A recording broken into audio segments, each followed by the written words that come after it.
नमस्कार। निवेश की दुनिया में पहला कदम रखने की बात आती है तो म्यूचुअल फंड का नाम तो जरूर सुनने में आता है ना?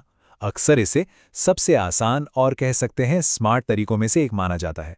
तो चलिए आज इसी को जरा आसान भाषा में समझते हैं। म्यूचुअल फंड सही है।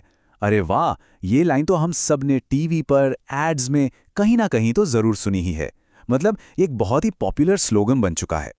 लेकिन इसका असली मतलब क्या है? भाई, ये म्यूचुअल फंड आखिर है क्या चीज?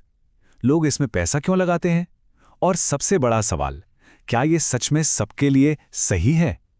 चलिए आज इन्हीं सवालों के जवाब ढूंढते हैं। तो ठीक है, सबसे पहले एकदम बेसिक से शुरू करते हैं। ये म्यूचुअल फंड असल में है क्या? देखिए, सीधी सी बात है।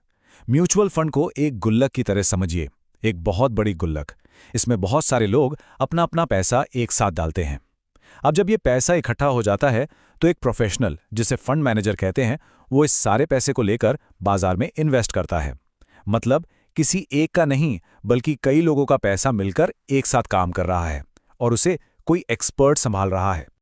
और आसान शब्दों में कहें तो इसमें किसी को खुद बैठकर ये टेंशन नहीं लेनी कि कौन सा शेयर खरीदें या बेचें। उसकी जगह एक प्रोफेशनल एक्सपर्ट होता है जो सभी इन्वेस्टर्स के पैसे को सही जगह लगाने का काम करता है।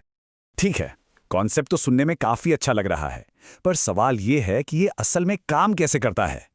चलिए इसे एक बहुत ही सिंपल से एग्जांपल से समझते हैं। चलिए कल्पना करते हैं कि 100 लोग हैं और हर कोई सिर्फ 1,000 रुपए इसमें डालता है। तो मिलके टोटल कितना हो गया? पूरे 1,00,000 रुपए।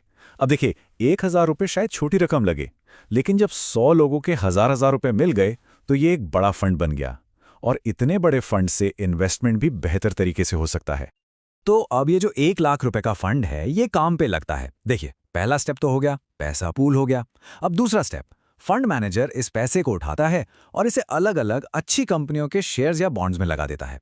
तीसरा स्टेप, अगर ये कंपनियां अच्छा परफॉर्म करती हैं तो हमारे पूरे फंड की वैल्यू बढ़ जाती है। और चौथा, सबसे जरूरी स्टेप, जो भी प्रॉफिट होता है वो सभी 100 इन्वेस्टर्स में उनके इन्वेस्टमेंट के हिसाब से बढ़ जाता है। हाँ, एक बात और, निवेश है तो जोखिम तो होगा ही, तो अगर नुकसान होता है तो वो भी इसी तरह सब में शेयर होता है।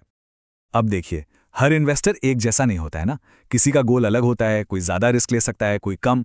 तो इसी वजह से म्यूचुअल फंड्स भी कई तरह के होते हैं, ताकि हर कोई अपने लिए सही वाला रास्ता चुन सके। मोटे तौर पर देखें तो 3 मेन टाइप के फंड्स होते हैं। पहला है इक्विटी फंड। ये उन लोगों के लिए है जो ज्यादा रिटर्न के लिए ज्यादा रिस्क लेने को तैयार हैं, क्योंकि ये पैसा सीधे स्टॉक मार्केट में लगता है। दूसरा है डेट फंड। ये थोड़ा सेफ खेलने वालों के लिए है, जिन्हें सुरक्षा ज्यादा चाहिए। ये सरकारी बॉन्ड जैसी सेफ जगहों पर पैसा लगाता है। और फिर आता है तीसरा, हाइब्रिड फंड। जैसा नाम से ही पता चल रहा है, ये दोनों का मिक्सचर है। मतलब थोड़ा पैसा स्टॉक्स में, थोड़ा बॉन्ड्स में, एक बैलेंस्ड अप्रोच। तो सवाल ये उठता है कि आखिर इतने सारे लोग म्यूचुअल फंड में पैसा क्यों डालते हैं? मतलब इसके फायदे क्या हैं? चलिए देखते हैं। इसके 4 बड़े फायदे हैं। नंबर 1, पैसा एक एक्सपर्ट के हाथ में होता है, टेंशन खत्म। Number 2, diversification. इसका मतलब है कि पैसा किसी एक कंपनी में नहीं बल्कि कई जगह लगाया जाता है, तो रिस्क जो है वो बढ़ जाता है। Number 3, accessibility. मतलब कोई भी 500 रुपए जैसी छोटी सी रकम से भी शुरू कर सकता है। और चौथा, सबसे बड़ा फायदा, सुविधा। रोज रोज मार्केट को ट्रैक करने की कोई जरूरत नहीं। लेकिन रुकिए, सिर्फ फायदे ही नहीं होते, सिक्के का दूसरा पहलू भी देखना जरूरी है। तो चलिए अब जरा इसके रिस्क और असलियत को भी समझ लेते हैं, ताकि एक बैलेंस्ड व्यू मिल सके। देखिए, ये बात साफ है कि म्यूचुअल फंड रिस्क फ्री बिल्कुल नहीं होते। इसको समझने का सबसे अच्छा तरीका है इनकी तुलना बैंक एफडी से करना। एफडी में क्या होता है? रिटर्न कम मिलता है पर फिक्स्ड होता है, गारंटीड होता है। मार्केट ऊपर जाए या नीचे कोई फर्क नहीं पड़ता। वहीं दूसरी तरफ म्यूचुअल फंड में ज्यादा रिटर्न मिलने की गुंजाइश होती है, लेकिन ये पूरी तरह से मार्केट के उतार चढ़ाव पर निर्भर करता है। इसीलिए कहते हैं कि लंबे समय में म्यूचुअल फंड में ग्रोथ का पोटेंशियल कहीं ज्यादा होता है। तो पॉइंट ये है कि हाँ, म्यूचुअल फंड में रिस्क तो है, लेकिन इसमें जो लॉन्ग टर्म में ज्यादा रिटर्न देने की क्षमता है ना, उसी की वजह से इसे एक स्मार्ट इन्वेस्टमेंट माना जाता है।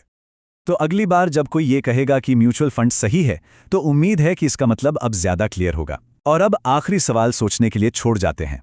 क्या कभी इसमें निवेश किया है, या अब इसके बारे में सोचा जा सकता है?